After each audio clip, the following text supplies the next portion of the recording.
Hey peeps, guess where I'm at? The closet.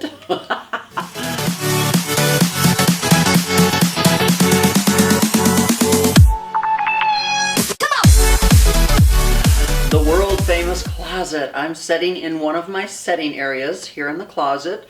We thought this was an appropriate setting for today's video. So I'm always getting people reaching out to me asking me, tell us more about business. Tell us how you got started. Tell us the business side of your life, because we don't understand where you came from, how you got where you're at. So we decided today, it's kind of motivational, but it's kind of not, because I'm going to kind of go through my life and tell you how I got started in life and how I got started in businesses and stuff. And so literally, I don't know why, but I think that I was just born with this inside of me. I mean, like, I don't know how else to put it out there, because I never really had a mentor. I never really had someone that I looked up to that I was like, oh my God, I want to be just like that person, or oh my God, teach me everything you know. I mean, like, I had good teachers. Most of them I didn't like, because they make you do schoolwork. I had good bosses, different ones all through growing up and everything, but I never really had that one person that I idolized, that I thought, my God, I want to be like them. I want to be so successful like them. I didn't have that. For some reason, my success was kind of built from the inside. Like, I don't know, it was like I was born with it. I was trying to tell Mr. Fabulous that today. I'm like, I think I was just born this way, because I had good morals and values instilled in me by my parents, and good work ethic instilled in me, but I didn't really have that mentor. So as little as, I don't know, 8, 9, 10, growing up on the ranch, we all had chores to do, whether it was gathering eggs from the hen house, whether it was slopping the hogs, feeding the horses, milking the cows, whatever. Like, we all had chores to do. One of mine was milking the cows. So, that, to me, that was a job that I didn't get paid for. That was part of your job, part of your duties as a kid, because everybody had chores. I guess it would be no different than a city kid having to take the trash out, right? Mm-hmm. Maybe help clean the bathrooms.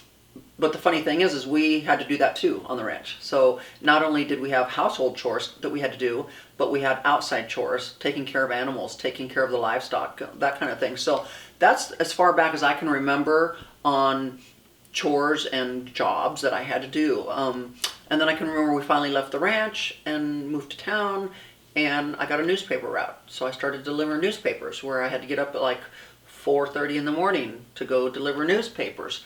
And I'm thinking, what kid in their right mind wants to do that wants to get up at 4:30 in the morning? But I loved it. I was like, this is a job, I'm making money, this is great. I mean, like, nowadays, if you ask a kid to get up at 4:30 to go deliver newspapers, they'd look at you like, really? Here, I'll let my mom do it. I don't know, but, every morning I wake up and I see my newspaper on the driveway, and it brings back memories. Every single morning I see that newspaper on my driveway, and I always think, I know what time this person got up today to deliver this newspaper, because I get up pretty early, and that newspaper is always on my driveway. So it just, isn't that funny? All these years later, it still brings back memories of my delivering newspaper days, So, and then from there, I became a bus girl at a restaurant, and I became a lifeguard at the swimming pool. Then I made my way up to waitressing, and then I made my way up to hostessing, that same restaurant. Had good bosses, so they helped instill, more morals and values in me as far as work goes and whatnot. I can remember one boss, one time I was walking in the restaurant, and you know how you kind of drag your feet a little bit, and she just looked at me and she said, I will never hear that sound in my restaurant again. And I was like, dang.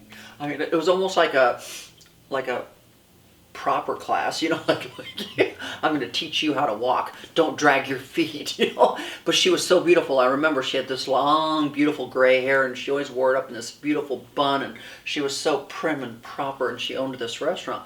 But I mean, like, it was funny how, like, she only wanted to be heard from you in a certain way. She wanted you to walk a certain way. And I was like, I'm just a bus girl. I mean, you know, but it was her restaurant. But I remember always having these jobs in restaurants, and then I got into retail, which I absolutely loved because I loved clothing. Actually got to start buying my own. Don't you just love my shirt today? Love it. Love, love, love. This is, well, like a Motivational Monday shirt, right? Yes. But, and then got into retail where I was a sales clerk and made my way up to front desk supervisor by the time I was like 16, 17. That's a lot of responsibility for a 16, 17-year-old. Front desk supervisor, where I did all of the deposits. I controlled all the money, scheduling. I mean, how many 16, 17-year-old kids nowadays could handle that kind of stress? While I was going to school, while I was a top-notch athlete, cheerleader, I mean, like, front desk supervisor. I mean, like, yeah, still blows me away. So I was able to pay cash for my car. That was the only way I could get a car, was if I bought it myself, paid cash for it myself. Back in the day, it was only like $500 to buy a car, a nice used car. But, and so I've always had jobs. I had jobs tinting windows in vehicles. I had jobs painting schools. I had jobs mowing the lawns at schools. I had jobs hanging wallpaper. I'm just like, I feel like I have the trade of everything. Like, I can literally fall back and do anything in life to make money. Like, I'm just like, if the world fell out tomorrow and I had to go back to working like super hard jobs like that, you know, like physical jobs like that, I'm like, I could do anything. I could hang wallpaper, I could tint windows in vehicles, I could paint, I'm like, psh, I can do it. Clean gutters on house, I don't care. You know? But anyways, all through my I was a teacher's aide in elementary school. I'm like, I've never not had a job. So then, let's fast forward. I've had all these jobs, and then, of course, I'm graduating from high school, and I get into teaching aerobics, and then I become a certified Nautilus instructor, which led me to become a certified personal trainer, which led me into my fitness journey and my health club journey. So at that point, all I ever wanted to do was own my own health club.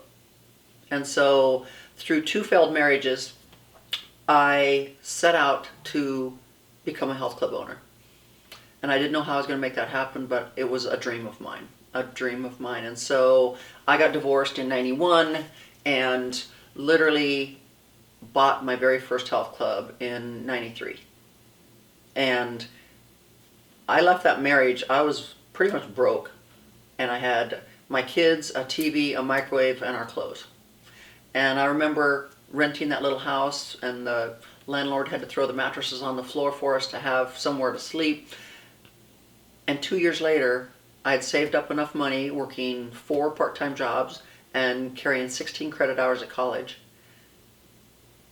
I had saved up enough money to have the bank go ahead and give me an SBA loan, which allowed me to buy my first health club.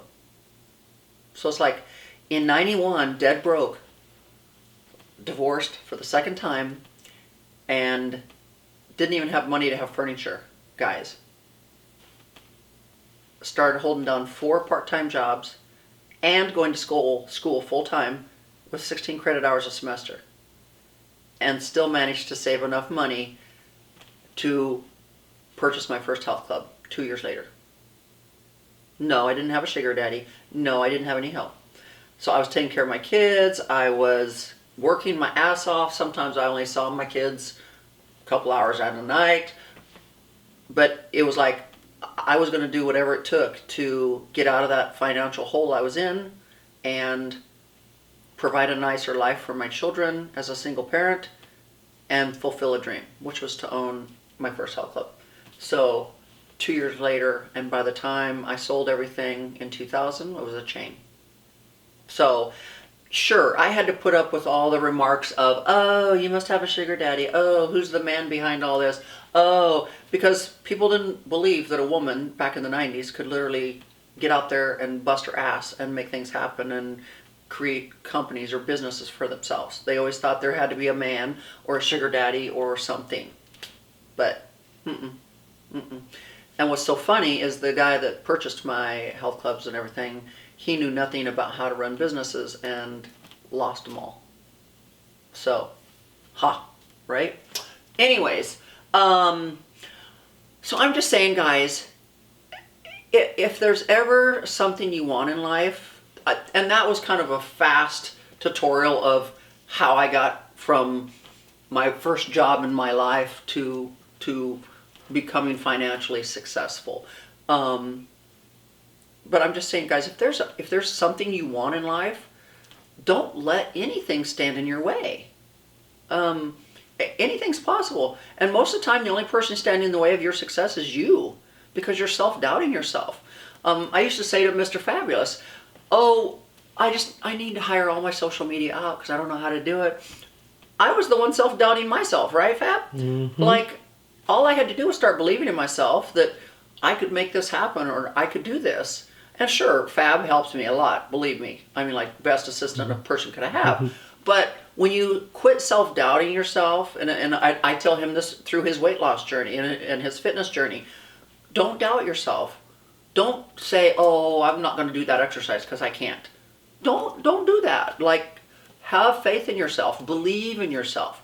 And he needs to believe in himself if he's going to be successful on this weight loss and fitness journey. Anything's possible, guys. Don't ever doubt yourself that you can't do it. Because I went from dirt poor with nothing to being able to buy my first business 2 years later. Yes, did I have an SBA loan, a Small Business Administration loan, to help me? Yeah. But most people need a little bit of help in life, But you don't go ask your friends for the money, and you don't go ask your relatives for the money. Go to the bank, put your name on a damn note, and hold yourself responsible to make it be successful so that you can pay that note off. But guys, I'm just, and I was scared when I bought my first health club because one of my clients that I was training, I said, but what happens if I can't make it work? And he's like, well, what's the worst that's going to happen? You have to file bankruptcy and you start over. That's not the end of the world. But he said, you're not going to fail. You're a survivor. You're a kick-ass person, Theresa. You're a trainer. You're a sought-after trainer. People are paying you $150 an hour as a trainer. And there's a waiting list. So you're going to be successful, Theresa. And you know what, guys? I've never looked back. Everything I put my hand on, I give it 150%. When I climbed Mount Kilimanjaro, very few people doubted that I was going to be able to climb that mountain. I did it. And so you have, and why did I do it? Because I believed in myself. I knew that if I trained right, I was going to be able to do it. So I hope this gives you a little bit of an insight on my business side of me. I could have went into detail every year of my life, but we don't want to sit here for an hour. But that gives you a little bit of an insight, guys. And even after I became financially successful, selling my clubs and everything, I still continue to work. I don't have to work, but I still continue to work because I love to work and I love to make money. And nobody's ever said they're too rich. If you're a millionaire, you want to be a billionaire, right? If you're worth $100,000, you want to be worth $500,000. No, money's not the all of all alls like that. Like, money's not the answer to everything, but living comfortably is. It's nice that you can go into a store, see something, and go, I don't care what the price is. I just want it. That's the leisure of having money. It's you get to live a little bit more comfortable. You don't have to worry about, do I have enough money in my bank account to go buy groceries, So, in my entire life, I never tried to ask people for money, for help. Like, I just was like, better get a second job, better get a third job, whatever it takes. I'm going to work as much as I got to work to be able to survive and get where I want to get. So, guys, get out there, follow your dreams. The shirt says it all, right? Right, Fab? Yes. Get out there, follow your dreams, make it happen. The only person standing in the way of your success is you. So, with that said, hope you liked the video. Leave your comments below. Bye-bye.